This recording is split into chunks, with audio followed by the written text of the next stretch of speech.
ही आहे उपवासाची गुळपापडी। आज मी तुम्हाला उपवासाची गुळपापडी कशी करायची हे दाखवते। नेहमी आपण गुळपापडी करतोच, ती गव्हाच्या पिठाची गुळपापडी करतो। इथे उपवासाची गुळपापडी केलेली आहे, किती छान झालेली आहे। आपल्या नेहमीच्या गुळपापडीसारखीच ही गुळपापडी दिसते, चवीला पण खूप छान लागते। अगदी सॉफ्ट अशी होते ही गुळपापडी।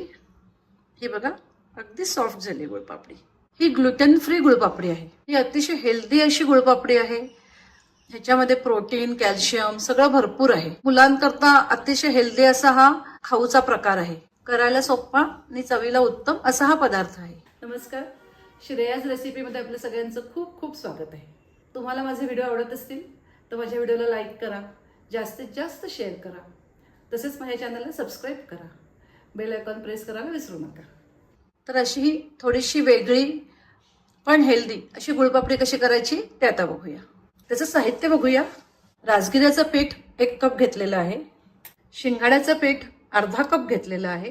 3/4 कप किंवा पाऊण कप गुळ घेतलेला आहे। गुळ अगदी बारीक चिरून घ्यायचा, गुळाची पावडर घेतली तरी चालेल। 3/4 कप साजूक तूप घेतलेलं आहे। बदाम पिस्त्याचे बारीक काप करून घेतलेले आहेत। गॅस चालू केलेला आहे, गॅसची फ्लेम लो आहे। आता हे तूप घालते त्याच्यात। तूप पातळ झालंय, आता हे राजगिऱ्याचं पीठ घालते त्याच्यात। हे आधी छान मिक्स करून घेऊया।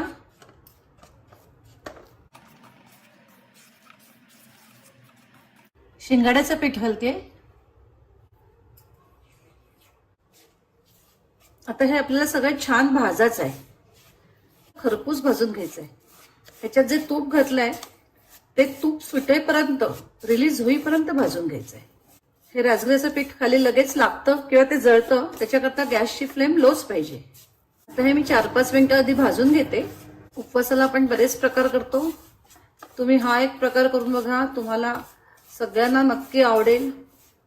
एक तर पौष्टिक आहे, राजगिरा, शिंगाड्याचं पीठ हे सगळं पौष्टिक असतं। हल्ली आपल्याला इझिली राजगिऱ्याचं, शिंगाड्याचं पीठ बाहेर विकत मिळतं, तेच पीठ मी इथे वापरलेलं आहे। नुसत्या राजगिऱ्याच्या पिठाची सुद्धा गुळपापडी छान होते, पण मी इथे थोडं शिंगाड्याचं पीठ वापरलंय, ते सुद्धा खूप हेल्दी असतं। आपल्याला ह्याचा रंग बदलेपर्यंत भाजून घ्यायचं आहे। 5 मिनिटं झालेली आहेत, अजून आपल्याला 2 ते 3 मिनिटं हे भाजायला हवंय। ह्याच्यात जे तूप घातलंय ते असं बाजूला सुटायला पाहिजे।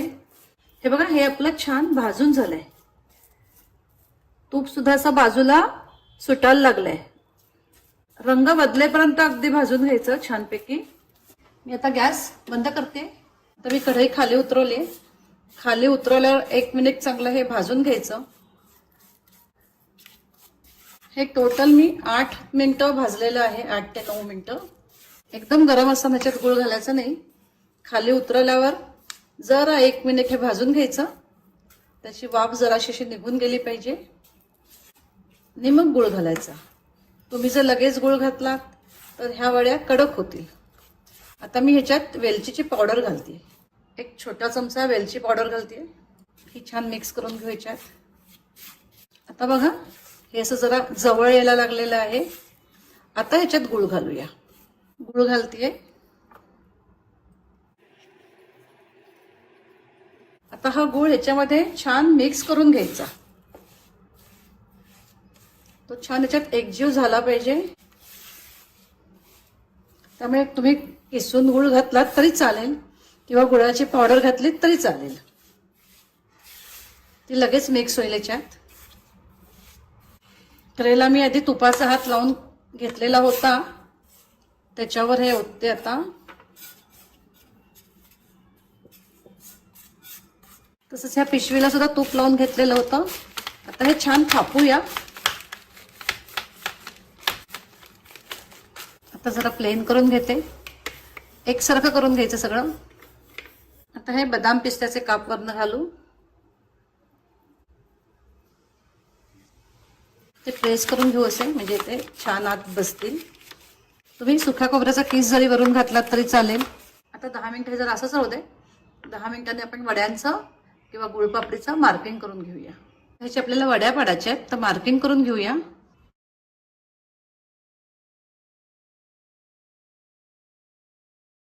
असं मार्किंग करून घेतलंय। आता एक 15 ते 20 मिनिटांनी ह्या वड्या काढूया। काढताना अगदी हळूवार काढायच्या. हे बघा अशी छान निघते वडी.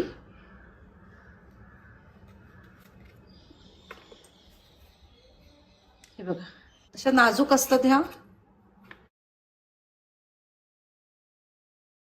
छान अशी आपली गुळपापडी तयार झालेली आहे.